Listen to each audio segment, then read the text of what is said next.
Afterword. No hope and none required. As forewarned, pursuing the untold story of multi-level marketing involves confronting and re-examining long-held assumptions about business, government, American history, and many values and beliefs that MLM corrupted, distorted, and used for disguise. From Carl Renborg's sometimes comical dream quest to Lee Mittinger's and William Castleberry's invention of the first pyramid selling scheme, mysteriously termed the Plan, and since its political protection obtained in the 1980s, MLM advanced an expansive fairy tale version of events, facts, and outcomes, as all cons and swindles must. Enormous ill-gotten resources fund the myth of MLM. The fake identities of direct selling and income opportunity are spread with classic propaganda methods: big lie, utopian promises, dream vision diversion, repetition, fake statistics, and doublespeak, which government agencies and news media repeat without inquiry. Against revelations of the enormous consumer losses and the naked deception, MLM promoters and their successors aggressively lobby to stop law enforcement, corrupting elected representatives and regulators all over the world. As cultism emerged in various forms in America in the mid-1960s and early 1970s, MLM's plan rapidly expanded into a totalistic belief system, a pseudo-economic way of life that I call Ponzinomics. Using cult indoctrination methods, sophisticated PR, assisted by government, this delusion is now embedded in the mainstream culture. Millions of people welcome the MLM fable as it is deceptively sold to them, their last best hope for the American dream. The bogus offer gains a veneer of credibility in times when jobs are exported and housing and health care become unaffordable, and while no other voices offer solutions. As so many people see dimming futures and less opportunity for their children, the market for MLM continues to increase, including students, military spouses, immigrants, seniors, minorities, and most important, younger women. Residents of impoverished countries and those adopting market economies are particularly vulnerable.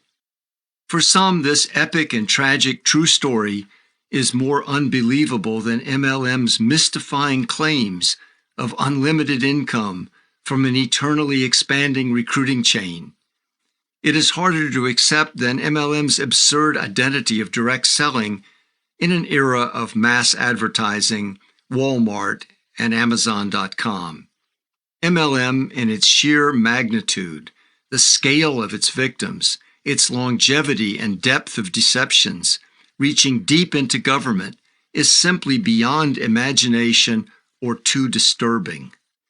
After suffering financial loss and social disruption and glimpsing the truth, at least momentarily, millions of MLM victims revert to the fantasy and plunge back into MLM only to lose more.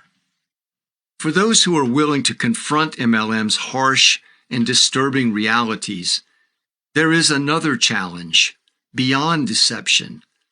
As so many have asked me, if not MLM, what is there to place hope in? What hope is there for reform and law enforcement? Journalists who have worked out MLM's delusions and false promises ask me for a sign of hope to include in their stories.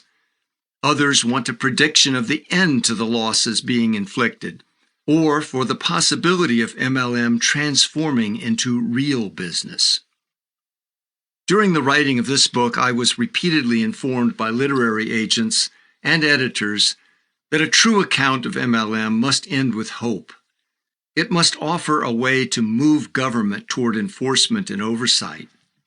Some urge me to write inspiring stories of breakthroughs and life-changing lessons learned by victims, making failure in MLM a personal pathway to eventual triumph, a rite of passage.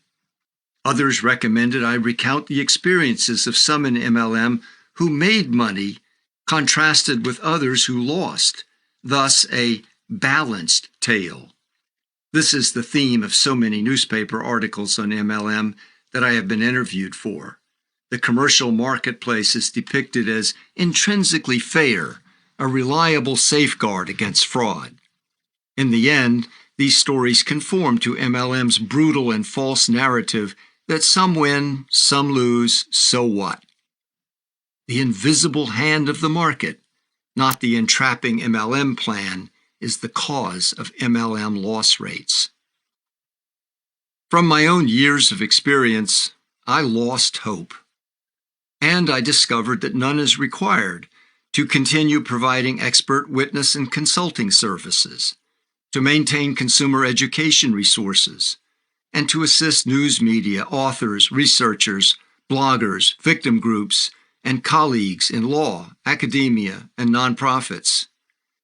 I no longer refer individuals to complain to the FTC on their own, a futile and frustrating action, given the FTC's history of revolving door connections to MLM, though an organized large-scale complaint by thousands of victims might awaken law enforcement. I also never suggest contacting the Better Business Bureau. Without knowledge or even efforts at investigation, BBB, like the FTC, routinely and baselessly treats MLM as legitimate, and it deals mostly just with refund complaints. Some MLMs that have been shut down or sued in class action lawsuits had A ratings. Currently, in 2020, there is no consumer protection organization with dedicated staff or resources that a consumer could turn to for representation against MLM. To my knowledge, there is no current member of Congress speaking up about MLM as a major consumer threat. I am occasionally asked by aggrieved MLM victims for a referral to a class action attorney, which I have done. However, class action lawsuits are rarely filed against MLMs, which typically have enormous legal defense resources and seek to swamp the plaintiff law firms in motions, filings, and other costly and delaying maneuvers. If cases are filed, resolution may take years. Victims gain little or nothing in settlements that also produce virtually no positive change by the MLM. Suing MLMs is a risky endeavor for law firms, consuming significant resources, producing high costs, and sometimes incurring professional jeopardy. So what is the basis for my own or anyone else's actions to expose and combat the spread of MLM? It is the innate and unstoppable forces of truth and freedom, the natural enemies of frauds and cults. My work and that of others are not anti-MLM. Such a term is absurd on its face, like anti-murder, anti-lying, or anti-sex abuse of children. Once MLM's true nature is revealed, with its disguise of business removed, all that remains is outrageous deception and enormous harm by design. No one supports such fraud. Even those who engage in it do not admit to it. No reason is needed to object to MLM and its cultic manipulations or to work to expose it. It is inherently objectionable. It is for this reason that I did not follow the recommendations of various literary agents, publicists, and editors to write stories of MLM victims or to construct a, quote, positive narrative of personal triumphs. The single most important truth and reality I hope readers take from Ponzinomics is a practical understanding of what MLM is, a cultic, delusional, and fraudulent belief system, using the inherently deceptive pyramid scheme, or endless chain, as a mechanism for swindle. Further, it is my hope that with that understanding, they will see that the primary goal of MLM promoters is to capture minds. The money follows.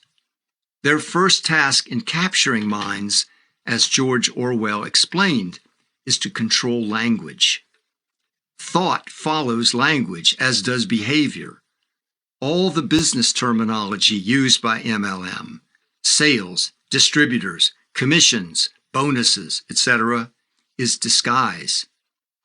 Using those terms, though it is admittedly difficult to examine MLM without using some of them, obscures the most important truths of the MLM phenomenon. The banal origins of MLM and transparent con of endless chain sales trickery that went into MLM's invention need to be known in order to pierce the diverting and mystifying language and pretenses of MLM as a, quote, unique business. Looking ahead, I hope readers of this book see that despite the almost total lack of institutional support from government, law, and academia, there is growing resistance and exposure of MLM emerging in civil society. More and more people are discovering the truth behind MLM's disguise.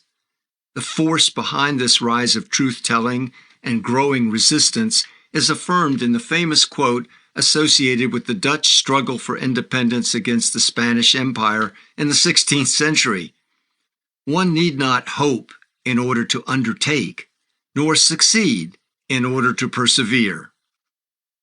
Just as a truthful account of MLM and its real history must be a tale told by losers, the resistance to MLM fraudulence and government collusion is carried out as the Dutch perceived their struggle as a losing fight until it succeeds.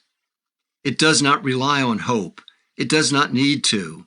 It will continue without evidence of an ultimate vindication. In the face of MLM deception, government corruption, and efforts to discredit truth-tellers, it cannot be stopped. For decades, toxic cigarettes were deceptively described by the promoters and mindlessly echoed in the media as cool, sexy, and enjoyable.